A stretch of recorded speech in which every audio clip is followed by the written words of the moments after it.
What is Generation X? Generation X describes people who are born between roughly 1965 and 1980. Every generation seems to think that they are the cursed generation. So, for example, Gen Z will say, our childhood has been ruined by social media and smartphones. Millennials will say, we can't buy a house. Baby boomers will say, our retirement is very uncertain. But what I've kind of discovered is that really the true losers in the generational war are Generation X.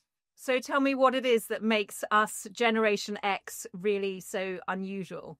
So one thing that's unusual about Generation X is that no one is really that interested in them. So if you look, for example, at the number of books that have been written about Generation X, or even things like the number of times that people search for Generation X online compared with, say, searching for baby boomers, they're just much less popular, basically. They're also much less likely than any other generation to know that they are themselves part of Generation X. And so there's this weird thing where they've kind of vanished from public consciousness. So why should we be thinking about them? Gen X are at a tricky age at the moment. There's this theory called the U-bend of life theory, which actually has quite a lot of academic support. And basically what this says is that you're pretty happy when you're young and you're pretty happy when you're old, but you're pretty miserable when you're in middle age. So there was a recent poll by Ipsos which found that roughly a third of Gen Xers are either not very happy or not happy at all. Now, the question is, why does this happen? There's a few reasons. One is that some chronic health issues begin to emerge in middle age. People kind of come to realize that they're not going to achieve all they want to achieve in their career. And also they're at this tricky stage where often they have to look after both children and parents. So it's not surprising that people find those years to be particularly difficult. So those are the age-dependent things, but you're also talking about a slightly different cohort effect, right? Yeah, so there's age effects, which is kind of like where Gen X are right now. And then there's cohort effects, which is like Gen X, the people who are in Gen X are themselves kind of cursed in some way. And that's the kind of second plank of the argument, which is that, yes, Gen X are uniquely challenged. So one way of looking at this is by looking at their incomes. Now, one historical pattern that has endured for a long time is that the current generation earns more than the previous generation. That was true of the baby boomers. That's also true of Generation Z or Gen Z and of the millennials. The Gen X have done better than the previous generation, the boomers, but by the smallest amount of any generation. So in that sense, their income growth has been pretty weak. Now, the question is, why is that? One factor is to do with kind of cultural preferences. There's this idea that goes around that, certainly in comparison to the baby boomers, Generation X are less kind of keen on being corporate drones. And so that might mean that they just put less effort in at work. But the other thing that's going on is that if you look at when people's earnings start to really take off, it's in their kind of 30s and early 40s. Now, for Generation X, this coincided with the aftermath of the financial crisis of 2008, where wage growth across the world was very, very weak. So they were hit at just the moment when they were really going to see a takeoff in their earnings. Callum, this all sounds a bit bogus to me. I mean, it's a 25-year cohort, millions and millions of people. Is there really such a thing as Generation X or any other generation? The way I think about it is that there is a lot of fluff that is written about the generations. People love to read about the generations for some reason, and there's a lot of nonsense that goes along with it.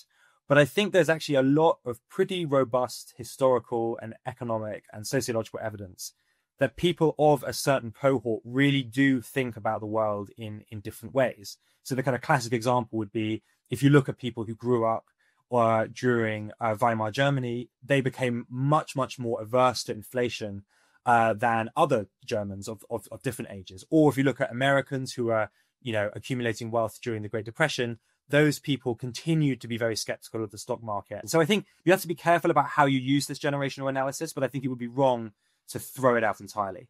But haven't Generation X done pretty well in terms of wealth accumulation and tending to own their own homes? Well, that's what I thought. But when I looked into the data, I discovered that wasn't the case. So there's often two big kind of components of someone's net wealth. One is to do with like savings. So often savings that are in retirement accounts that are in the stock market. And the other is to do with if they own a home or not. So on the stock market, again, Generation X kind of had a tough time in the sense that the period during which they would be expected to accumulate most stock market wealth was a decade in which stock markets did really badly. That was the 2000s. They did particularly badly in the US, actually, where the US market really underperformed the global market. But global stock markets as a whole did pretty badly, partly because of the dot-com crash and partly because of the financial crisis crash. So they actually weren't really able to accumulate as much wealth as either previous or following generations. And the other thing about home ownership was also surprising to me. If you look at the older millennials, they're actually more likely to own a home than Generation X were of the same age. And again, the long shadow of the financial crisis is to blame here, because what you had in 2008 to 2011 was a large number of foreclosures and so on, particularly in the US. And the people who got hit hardest by that were Generation X. So as a result, they've not been able to get on the housing ladder to anywhere near the same degree as the baby boomers. So is there any hope on the horizon for Generation X? When are they going to come out of the U-bend of life into the happier decades? So the U-bend will be left behind in 10 to 15 years, and then it will be the millennials' turn to become unhappy. So in that sense, that's optimistic. The future, though, for Generation X might not be that rosy either, for two reasons. One is that a lot of them are going to retire just at the point when pension systems really hit a crunch. So, for example, in the US, 2033 is seen by many people as a kind of crucial date at which the Social Security Trust Fund starts to kind of run out of money. And that will be just as some Generation Xers start to retire. The other thing that's going on is that an inheritance bonanza is coming as the baby boomers die off. But what's really going to happen is that money is going to be passed not to Generation X, but to millennials and Gen Z. So I'm afraid to say that the outlook for Generation X is not that good. I'll try not to take it personally. Callum, thank you so much for talking to me. Thank you, Maisie.